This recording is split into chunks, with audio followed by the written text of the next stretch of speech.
5 fun cars you can get for under $25,000, part 2. Up first is the Lexus ISF. It's got 416 horsepower, 371 pound-feet of torque coming from a 5-liter naturally aspirated V8 that's made it to an 8-speed, fast-shifting automatic. The V8 has an amazing soundtrack, especially when you bounce it off the rev limiter. And of course, it being a Lexus, it's bulletproof, so it can handle that kind of abuse. The ISF has an amazing aftermarket support. There's exhaust systems, there's intake systems, there's tunes, all types of different things that are available for the ISF.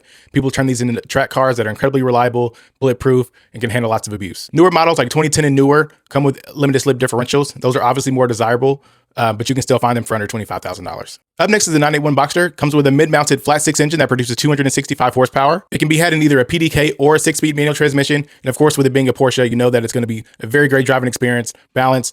It's going to be kind of hard to find a Boxster S in that price range, but the base Boxster can be found for less than $25,000 in PDK or manual. Now, don't attack me for my next one.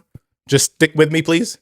The Tesla Model 3 Performance. An older one, like a 2022 or older, can be found for under $25,000. You're looking at a 500 horsepower, all-wheel drive vehicle that can do 0 to 60 in 3.5 seconds.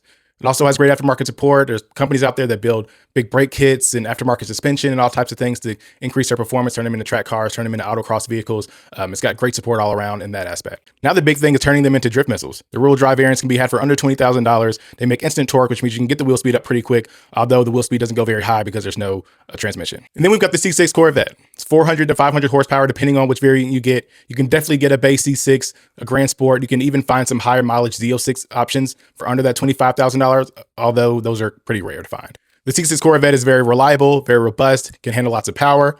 There's obviously an abundance of parts since they made thousands and thousands and thousands of them. So you can find junkyard parts, you can find great aftermarket parts, depending on whatever your budget is. And then lastly, we've got the 100 or 200 Toyota Land Cruiser or Lexus LX. These are great cars. They're very reliable. They're very robust. They are built like tanks. They come with 4-wheel drive and locking differentials. They also have great aftermarket support. So if you're looking to do an off-road build, overlanding build, whatever you're looking for, the Lexus and Toyotas are a great option for that.